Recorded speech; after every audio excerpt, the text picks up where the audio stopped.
Strategic Living with Brian Holmes, episode number 28.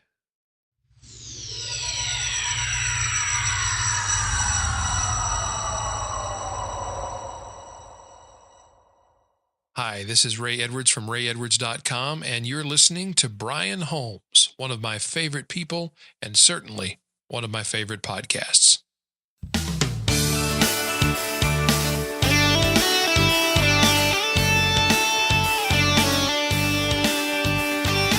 Welcome, everyone, to the program today. You have found the Strategic Living podcast, where we are all about transforming minds, developing leaders, awakening dreams, activating destinies. We want to see you become all God's created you to be and to accomplish all that He has called you to do. I'm really excited today. If you can't tell it my voice, I have a very, very special program for you today. My guest is none other than New York Times bestselling author Dan Miller. It's going to be awesome. I hope you can just get in a place where you can receive this and enjoy it. Let's get started, everybody. Well, it's great to have you with us on the program today. As always, I'm deeply honored that you would take time and bring us into your home, into your automobile, into your iPhone, your iPad, your Droid, your whatever. This is the digital age, and it's on-demand radio. And I tell you what, there's so much wonderful content out there that you can consume, and I don't take it lightly that you've taken time to listen to this program today, and I want to say thank you for doing so. And if this is your first time to find us, welcome. I trust you'll just dive right into the community here and engage with us in conversation on a regular basis. Really want you to benefit from what we have to offer you. Well, normally I would take a number of minutes here and just talk about various things that are going on and just catch you up on what's been happening, that sort of thing. But I tell you what, I want to get right into today's program. It was a great privilege of mine just a couple of days ago to interview Dan Miller. He is the president of 48 Days, and you may be familiar with his New York Times best-selling book, 48 Days to the Work You Love. He's also written books like No More Dreaded Mondays, Wisdom Meets Passion. He's been on countless TV programs, The Early Show, Hardball with Chris Matthews, Dave Ramsey Show. He's spoken at the White House, and of course is a very, very much in-demand speaker all over the world. And what he loves to do is to help people like you and I to connect their passions, their dreams, their natural skills, their abilities, even their personality styles with what God has given them to do, and really get them honed in on their purpose, on their calling, on their vocational ministry, whatever that may be in the marketplace or wherever it may be. I don't know anybody else that is really traveling in this lane at the level that Dan is. And I'm so privileged that he's taken time to come and spend this time with you and to share his heart with you. And we had a great conversation, and I'm anxious to share it with you. So without further ado, I want to take you right now to my interview with my new friend, Dan Miller. Well, it's a privilege today to have Dan Miller on the program with us, and let me just give you a little bit of a backdrop on how I came to know Dan. I actually met Dan in Atlanta, Georgia, May of 2012, which goes back a couple of years, and I really had no idea he was going to be at the speakers boot camp that I was attending, and he certainly had no idea that I would be there, but we met briefly. I got to hear him speak. We had just a little bit of interaction, and from that particular engagement, I began reading and following his work, and specifically, I read 48 Days to the Work You Love, which we'll talk more about here in just a few minutes. But I began listening to his podcast every week without fail. And needless to say, I was inspired. I was encouraged. I was frankly blown away that someone was really out there helping others to pursue their God-given passions and dreams, and really challenging them to believe that it's okay to do what you love doing, and that money and resources actually will follow that. So a few weeks ago, my wife and I had the privilege of traveling to Franklin, Tennessee, which, by the way, is a great little town. And we spent 2 very wonderful days with Dan, with his family, and a handful of other leaders and coaches there at the sanctuary. And it was just a really great 2 days for us. And out of that I believe a relationship's really developing. And I'm very deeply honored to have Dan Miller in my life. I'm especially honored, Dan, that you're here on the program today, the Strategic Living Podcast. Man, thank you and welcome to the program. Well, absolutely. I'm honored to be your guest today, Brian. I've enjoyed our recently ignited friendship, and I know we'll do lots of things together. Absolutely. Well, for our listeners, Dan, just give me a little bit of your backstory, how you became the 48 Days guy and how all of that sort of evolved over time. Well, like a lot of success in life, it didn't happen overnight. And it kind of evolved to even being the 48 Days guy. I mean, everything that I'm doing today evolved out of just volunteering as a Sunday school teacher years ago. But out of that little Sunday school class, it sowed the seeds of opportunity for me as I saw that we were able to help people, inspire them, give them hope and encouragement and some real tools for going through these inevitable career transitions. But at the beginning, I certainly didn't intend for it to ever be anything more than a Sunday school class. I'd always been involved in church and was comfortable leading the class. But as people came from other churches and then other states, we saw that this went beyond just a normal Sunday school class. We opened it up on a Monday night, did an open community seminar for 8 years. And in that period of time, developed the materials that ultimately became 48 Days to the Work You Love. And the 48 Days was kind of an afterthought in that process of just helping people through career transitions, because I became concerned about the fact that people would come with work that they really disliked and lives that were kind of out of whack, and we'd create a plan of action. And 2 years later, I'd run into them and nothing had changed. I thought, wow, there's got to be some kind of accountability here. So it's not just when all the lights are green or when the kids are grown or when it suits. And so the 48 Days, we put that on there as a reasonable time frame in which to look at where am I, get the advice and opinion of other people, look at the alternatives, choose the best one, and act. And I think we can use that process for dramatic changes in our lives in whatever area we need it, at least as a starting point to put us in a new direction. And it's been a wonderful journey to have the privilege of working with people over the last few years now in those processes that, in fact, do give them new direction. Outstanding. A couple of weeks ago when I was with you there at the sanctuary, my wife and I, you told a story that just, I'd heard it once before, but really made more of a connection, I think, this time about Akiva the rabbi. I'd love for you to share that. I think it'd be a great jumping off place for our conversation today. Just share that with our listeners, please. Oh, that'd be great. I love that little story as well. Akiva the rabbi lived in Capernaum, and he, as rabbis do, would do studying and working, and then he left his little cottage and would go into the town once in a while for supplies, and he had done that on this particular day. Got caught up in talking to villagers and realized the day was getting late and he needed to get back to his little cottage. So he headed home as it was getting dark, reciting scripture to himself as he walked. Blessed is a man that walketh not in the counsel of the ungodly, nor standeth in the way of sinners, sitteth in the seat of the scornful. And all of a sudden he heard a voice that said, "Who are you? Why are you here?" Well, it kind of jarred him in his thinking, and he thought, wow, I'm hearing things. I need to be more careful about letting my mind wander. And he started walking again. And again, the voice came out, "Who are you and why are you here?"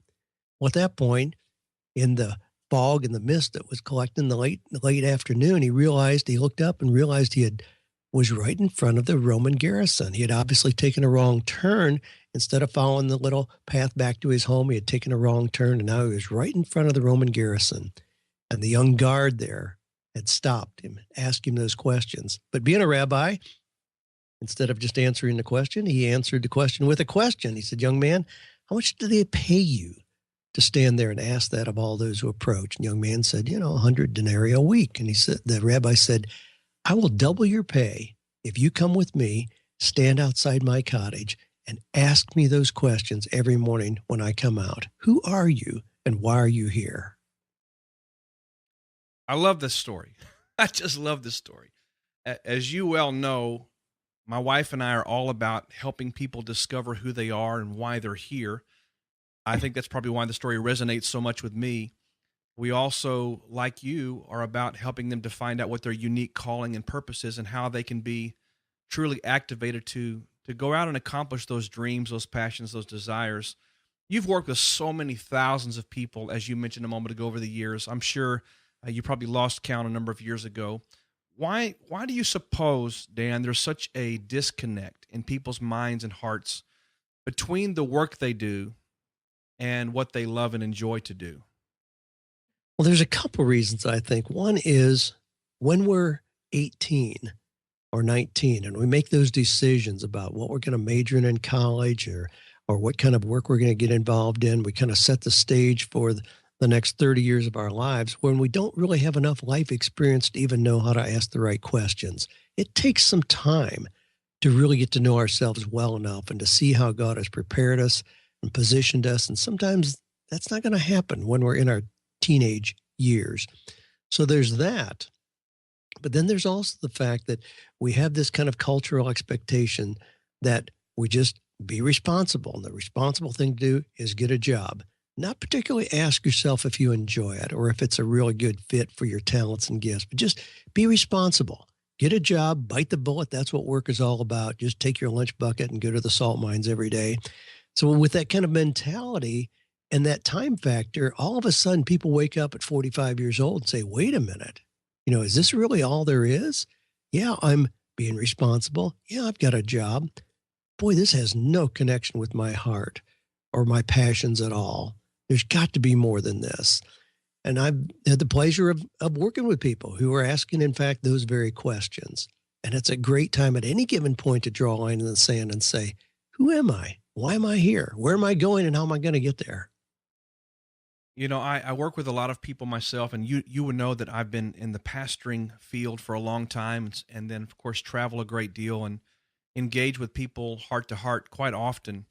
It really blows me away how many people are in that place you just described, that they're busy and they're doing the responsible thing. They're providing for their family. They're working their job. They get up every day and go do it again.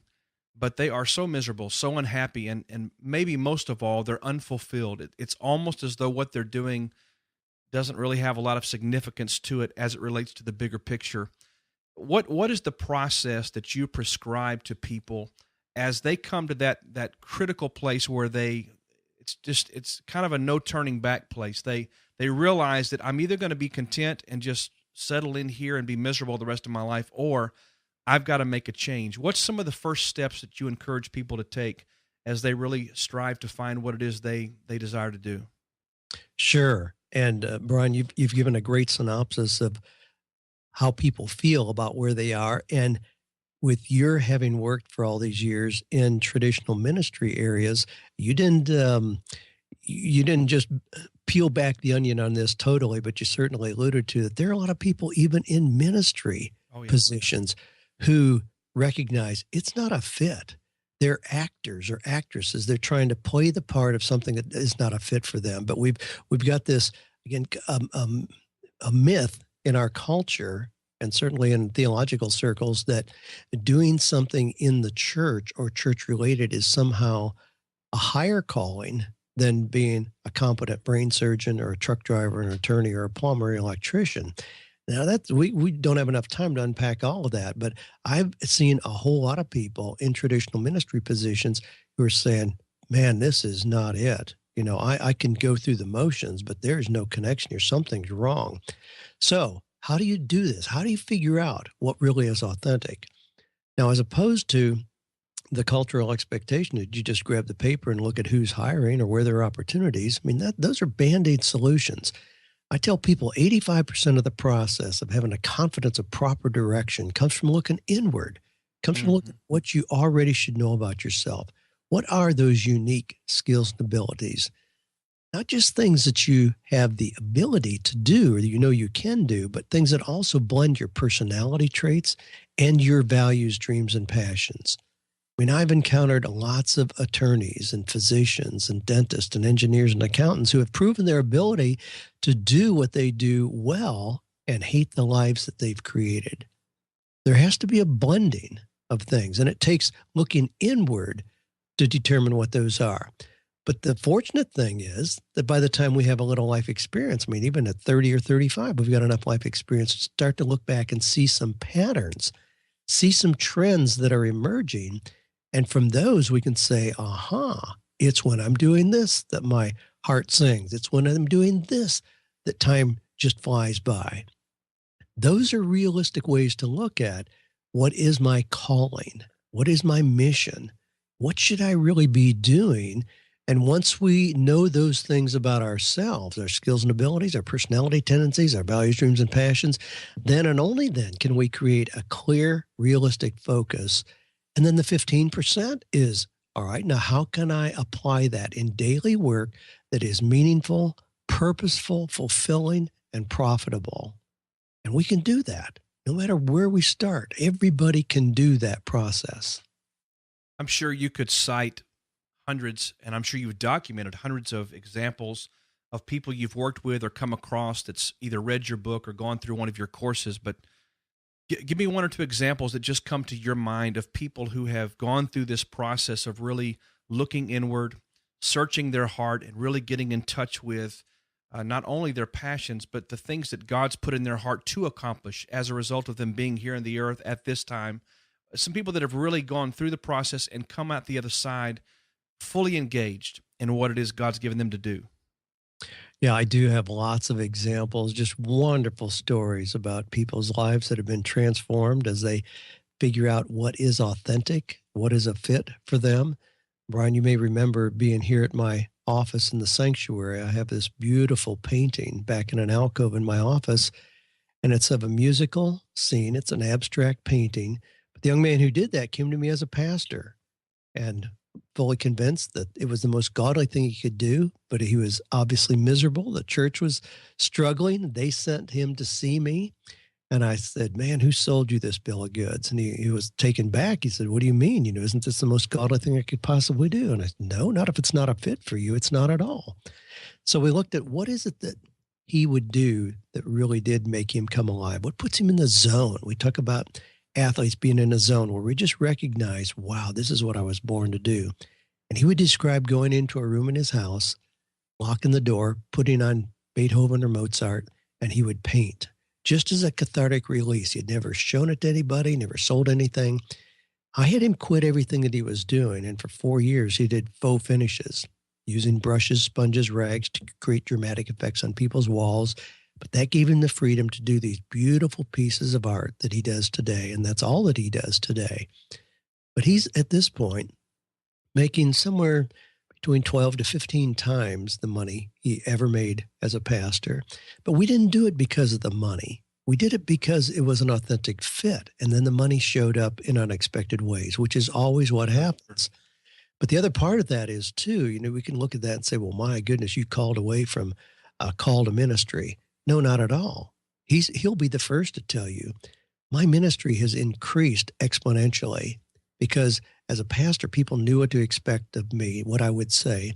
But now I'm just a painter. I'm the artist. And so I'm in people's phenomenal houses. They share open with me, their hurts, their fears, their vulnerabilities. And he says, I have way more opportunity to really minister into the lives of people today than I did before. I mean, that's just one beautiful story. I'm not an artist. Not everybody needs to be an artist. But for him, that was the fit. That was the convergence of skills and abilities that God had given him, his personality tendencies, his values, dreams, and passions. That's where things came together. We see that again and again and again. Had a gentleman who came to me as a dentist, very successful by everybody's observations looking in, was making about $350,000 a year, highly respected as a dentist. He had purchased, I almost hesitate to tell this, it makes me cringe when I think about it. He had an ultralight, which is essentially a go-kart with wings on it, Mm-hmm. And I said, oh, that's cool, but that's a lot of fun. He says, Dan, the only reason I have an ultralight is because it's a socially acceptable way of checking out of this life that I can no longer stand. And it just broke my heart. I thought, you've got to be kidding me. That was his reason. As soon as we started getting him healthy, he sold his dental practice. He was one of these where he was the only child blue collar workers. They decided they were going to give their only child all the advantages they didn't have. He went to the finest schools, sports cars all the way through school. And at 47 years old, he realized he was living their dream, not his own. He sold his dental practice very successfully. It put him in great shape financially. He went back to school, got his master's in marriage and family counseling. He absolutely loves the work that he's doing today. Very effective as a counselor. That's what he'll do till the day he dies. Fantastic. You know, we haven't mentioned during the interview here, but of course you are a New York Times bestselling author. You've written a number of books, 48 Days to the Work You Love, more recently, Wisdom Meets Passion, also No More Dreaded Mondays. All of these books, you talk about a principle called revolutionary thinking. And I'm one of these guys that teaches and proclaims and shouts from the mountaintop that as a man thinketh in his heart, so is he. You gotta, there has to be a shift in mindset, a shift in philosophy, a shift in thinking if we're going to kind of get out of these ruts that we find ourselves in. What did you mean in your books by that particular term, revolutionary thinking? I like the term revolutionary because it implies a couple things. One is coming back around. And in many ways, we're coming back around to the kind of businesses, work models that our country was founded on. Sure. I mean, our country was not founded on people standing on an assembly line and putting parts together and getting a guaranteed paycheck at the end of the week. It's an artificial work model. And so we're seeing as these big companies implode, a birthing, an explosion of real, I mean, they're mom and pop businesses. I mean, it's not just because they're small, but because they're more authentically connected to really what people need and what people need to do daily to have meaningful work. So I like that part, but I like things that challenge our thinking, things that shake us up. And in that sense, you know, revolution, again, to do things that shake things up. I like that. In many ways, what's happened in the last couple of years, Brian, as a lot of people have lost their jobs, is for many of them, it's served as a wake-up call. Mm-hmm. It's not a disaster in the long scheme of things. It was just a wake-up call. It's like, wow, now I really can act on that dream I had 20 years ago, but have never done anything with it, just push it under the carpet. So I like that kind of thing. I answered a question this week for a young man who said he has ADD. And because of that, he struggles in the job that he's got. And he knows that he's just destined to be poor the rest of his life. And I said, you got to be kidding me. Goodness. Not at all. I mean, we can name all kinds of people. I mean, Bill Gates and Thomas Edison and Richard Branson and go on and on and on. Robin Williams and Tom Cruise, people who are well known, who seem to be doing okay, who have clearly been diagnosed with ADD. And I said, what you're saying is that with ADD, you're destined to be poor. I said, you're destined to be poor if you try to make yourself continue doing something that is not a fit. If you recognize what the possibilities are for you, you ought to be able to have extraordinary success in your area of expertise. Those kind of things, you know, there's a brand new book out by Malcolm Gladwell called David and Goliath. And I love the principle in that because he really unpacks the idea that sometimes the thing we see as our greatest disadvantage, in essence, is our greatest asset if we just change our thinking about it. David was not a skilled soldier. He didn't know how to wield a sword. He didn't carry a big helmet or breastplate or anything. He was a shepherd, but he had learned how to use a slingshot. And so the disadvantages he had not being a skilled soldier were the very things that gave him an unrealistic advantage for the one thing that would take down Goliath. Absolutely. Absolutely, man. That's awesome. I think you are aware, I just hosted last weekend at the time of this recording, a New Beginnings seminar. I think seminar was really the wrong choice of words. It was more of an encounter or a workshop, but we took people through processes that allowed them to look into their future and look at their future really as to use Michael E. Gerber's terminology, a clean sheet of paper and a beginner's mind, you know, a fresh start, an opportunity to dream again, to reconnect with those things that for whatever reason long ago they sort of stuffed them away or filed them away, and to pursue those things that God's given them to accomplish. What would you say to a person who right now feels as though they're just too deeply ingrained in the rut they're in. They're just there. And to them, a fresh start seems just out of reach, maybe too difficult. How can we encourage someone to have the faith and the confidence just to start again, to just draw a new line and say, okay, from here, I've got to get this thing together. Well, we can visualize like a train on a railroad track. We know that it takes a major event to get that train off the track. And usually the event that gets it off is seen as a disaster. In many ways, we kind of want the same model for our lives. We're going on the track. Yeah, it's familiar. It's comfortable. Even, it's predictable. Even if it's not enjoyable, at least we know what's coming up ahead. But a lot of times those events that derail us really are the same events that open up new eyes for us, new windows of opportunity. What I encourage people to do is don't wait for a disaster in your life. Don't wait for something unexpected and unwelcome. Take the initiative at any given point. It's healthy to draw that line in the sand and say, who am I? Why am I here? But to take a fresh look. I mean, we used to put a lot of value on longevity in employment in our country. So the person who had been on the job for 25 years, oh man, he's loyal, faithful, what a great guy. That's not really true anymore. Companies look at somebody like that and say, wow, did this person not keep up? This person gets stuck. You ought to be a different person today than you were 25 years ago. You ought to be a different person today than you were 3 years ago. So we've got to welcome this process of ongoing. The journey of knowing our calling and living that out is not a one-time thing. It's an ongoing process. Absolutely.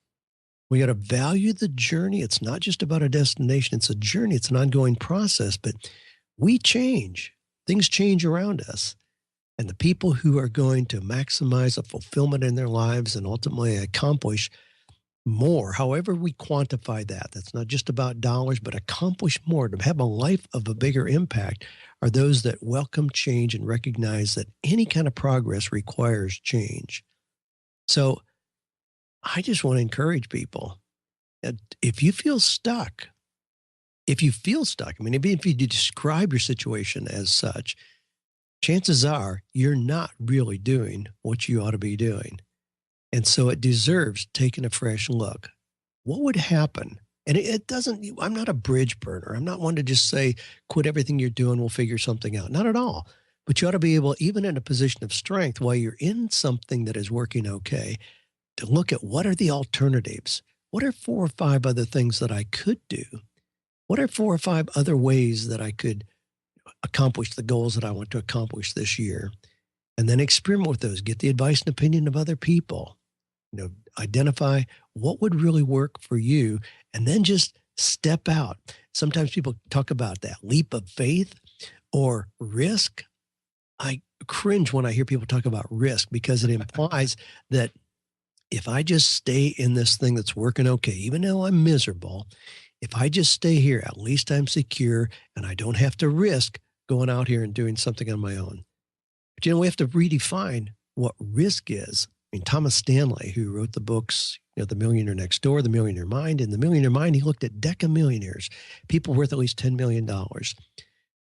Now, the average person on the street would say, I've got a job. At the end of the week, I get my $400 paycheck. They're making a 401k contribution for me and medical benefits right now, although that's probably going to go away.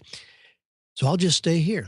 Now, the idea of getting a little hot dog cart and going down on 2nd Avenue in Nashville and selling hot dogs from my cart, man, that'd be really risky. That would scare me to death. You know what decamillionaires say? People who are extremely wealthy, they view it in exactly the reverse. They say, you got to be kidding me. You're going to go to work tomorrow morning knowing that one person can put you on a street before noon if they decide to do that. That's risky. If you like hot dogs and have a little hot dog stand and you've got 376 people that come by and buy hot dogs every day, man, you lose one, it's no big deal. You lose 10, it's no big deal. You just replace them with other people coming along. That's security. But that's a mind shift. That's that revolutionary kind of thinking. And I want to help people understand these new models and how we can have a healthier approach and context for especially the work that we do, but the lives that we live. Oh, it's not risky. It's not just taking blind leaps of faith. It's acting on what is obvious right in front of us if we just put together a plan of action. Fantastic. Just recently, you released a new resource called Who Am I and Why Am I Here? Imagine that. And, what great timing, right?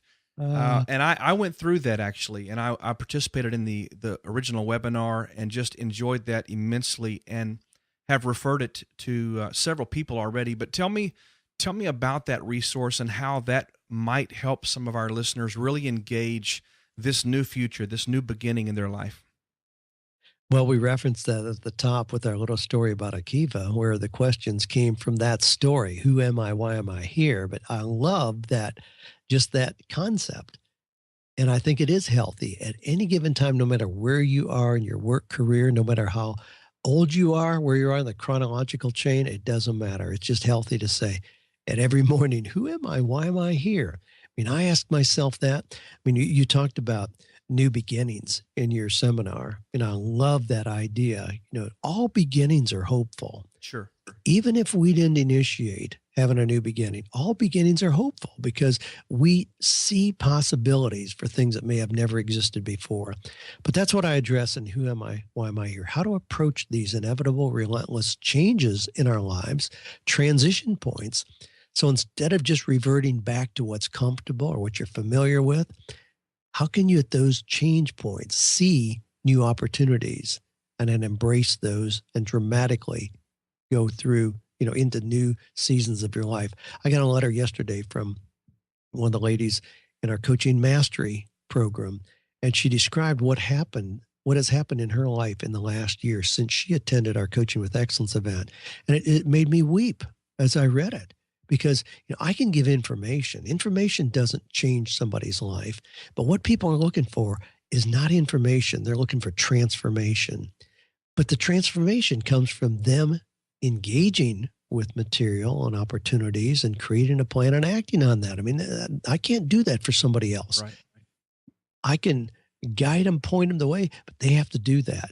But to see people who actually do that, it's extremely rewarding. Outstanding. Well, what is Dan Miller working on these days? What's the next big project, the next big event? What's happening in your world with the 48 Days community? Well, being the first of the year, I love this time of year because it is a time of new beginnings, and I always have new things. Now, one of the things that I do as I'm planning out my goals for the upcoming year, and I always have that completed by November 15th, is I eliminate 15% of what I've been doing in the current year. Oh, wow. I just ruthlessly do that because as I have more opportunities, I can't just keep adding more things to my plate. I mean, we hear about people all the time being overwhelmed with all the things they're committed to. Can't do that. So in order to have an opening for new things, I know I'm going to have to unplug some things I'm currently doing. So 15% of what I'm doing, boom, that's gone. But that opens up then a new 15%.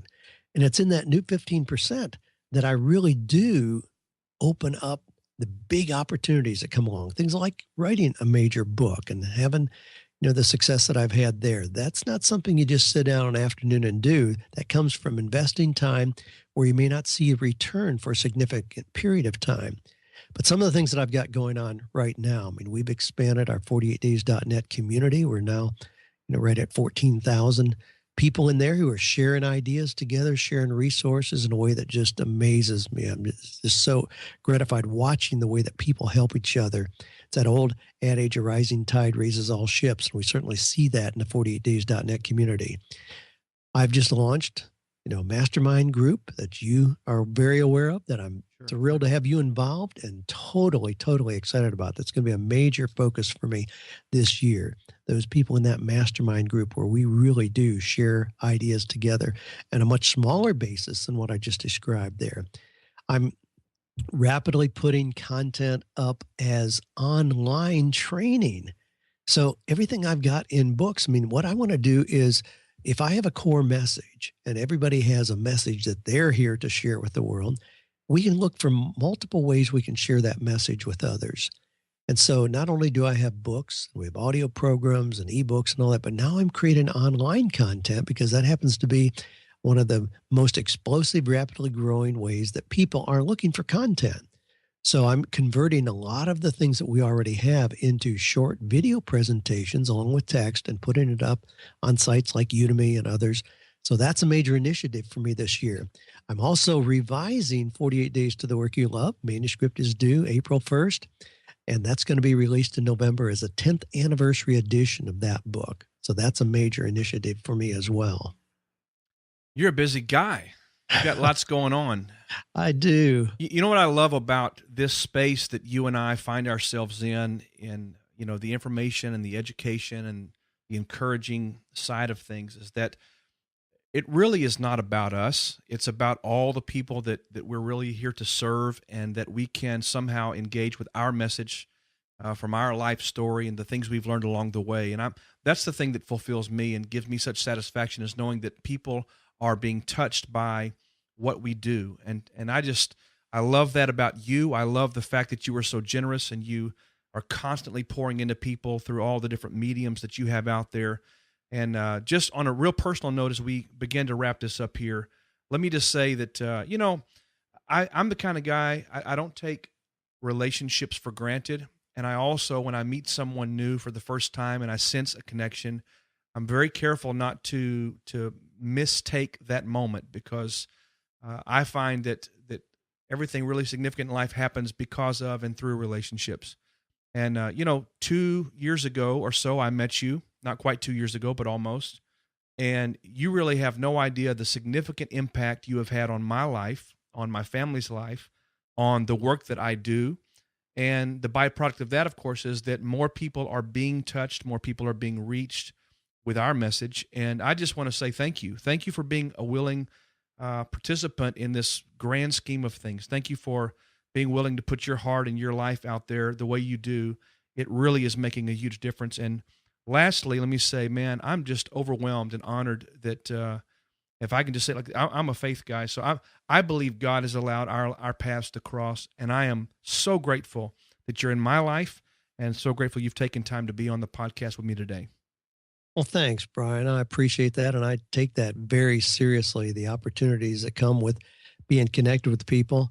When I meet people, I had a mentor, a college professor in my doctoral program years ago, who said that whenever he met somebody, like on an airplane, it was like, okay, am I here to help you? You going to help me? Are we going to do something together?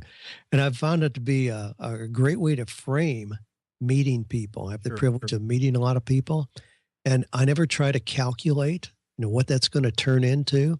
I mean, I'll have to admit, I didn't remember meeting you 2 years ago until we just met again recently. But in the interim, I wasn't calculating, gee, what can I do with Brian, or what is he going to do for me? But then we met again, and it just seemed like it fit. And I'm excited about the new connections that we have. And I don't know exactly where it's going to go, but I'm just totally jazzed about the possibilities of things that we might be able to do together. Well, as we close here, tell us where folks can connect with you and your resources and your network of friends and community.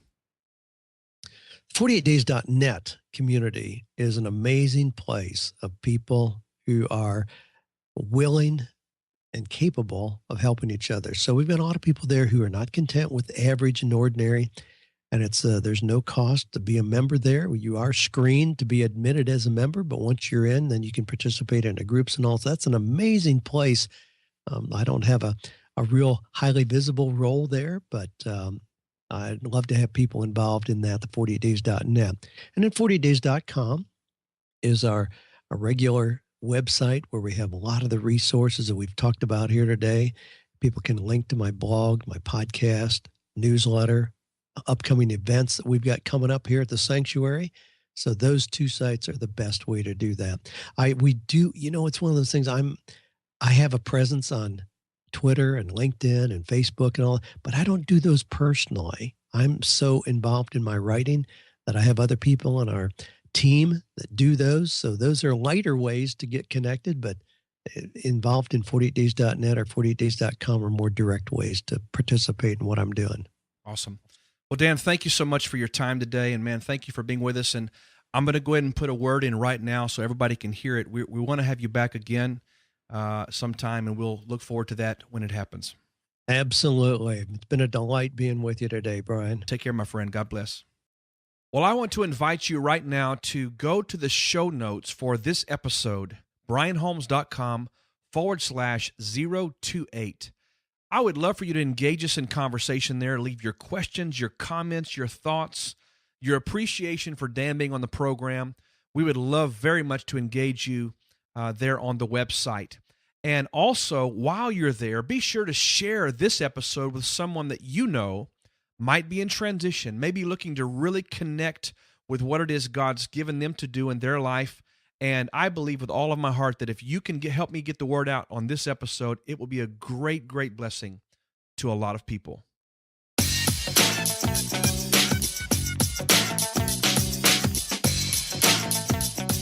Well, I just wanted to leave you with a couple of very quick announcements here. I'm going to be in Houston, Texas on February the 16th. That is a Sunday. Always a privilege to hang out with my peeps at Christian Tabernacle. That is my home church in Houston, actually. I grew up there and spent many days and hours around that facility with such wonderful people. Have so many great relationships in the Houston area because, of course, I grew up down there. But I'm going to be at Christian Tabernacle for 4 services on a Sunday. But what an amazing place to be. And if you are in the Houston area or anywhere close by, I would love so much for you to come and hear our talks there, our presentations there, and I'd love to just say hello to you personally. It'd be awesome. So go to brianholmes.com/itinerary. You'll find the information about that right there. If you would like to have me come and speak at your conference, maybe a leadership event or your church, be sure to visit my speaking page at brianholmes.com/speaking and submit a request there. We'd love to serve you or your organization in any way that we could. I am really revamping my coaching business this year. And having recently been with Dan Miller at his sanctuary in Franklin, Tennessee, and looked at how I'm doing things, I want to serve people to the best of my ability. I want to do it with great excellence. And with all of that in mind, I'm shifting a couple of things with regards to our coaching packages. But if you are at a place in your life right now where you believe you could benefit from having me, a coach, come alongside of you and help you to really refine the vision for your life, really zone in on your skills, your passions, your talents, your abilities, and where you want to be in a short space of time from right now, I know we could help you to do that. And I would very much welcome the opportunity to speak with you about the possibility of being your coach. Go to brianholmes.com/coaching, and you will find information there about how you can contact me. We can set up a time to speak by phone, and I would welcome that opportunity. Well, a couple of last things here. If you enjoy this podcast and the wonderful guests we're bringing to you, the content we bring to you week in and week out, I'd like to ask you to do me a very special favor. Number one, I want to ask you to subscribe to the podcast in iTunes, and while you're there, go in and rate us. You can do 1, 2, 3, 4, or 5 stars, and of course, I want you to be honest about it, but if you find value, give us the highest rating you feel like that we deserve. And then also, you can click on leave a review and leave a comment there in iTunes about what this podcast means to you. You say, well, what's the purpose of that? Well, what that does, the more ratings we have and the more reviews that we have in iTunes, it pushes us up in the visibility rankings within iTunes in our category. And that helps us, of course, to be more visible to others who want to find us but don't know where. So help us by doing that. Also, you can help us by sharing this on Facebook, on Twitter, LinkedIn, Google+, wherever you engage in social media. Just click the link that we provide to you on the show notes and share this podcast with someone. Of course, you can always subscribe to our email updates that we send out on a weekly basis to share with you the blogs, the podcasts, the Monday Mastery videos, everything that we're generating by way of helping you to become all God's called you to be. We want to make sure you're updated each week on that. I trust something we've shared today has been a tremendous challenge to you. I want you to pursue everything you have available to you in your life. God has absolutely transformed your world and made available to you some wonderful things. You have a purpose, you have a calling. There's something very unique about who you are and what you're supposed to offer mankind. And as we've talked to Dan today, I hope it really turns something over in you and you're ready right now to pursue everything that he has for you in this season.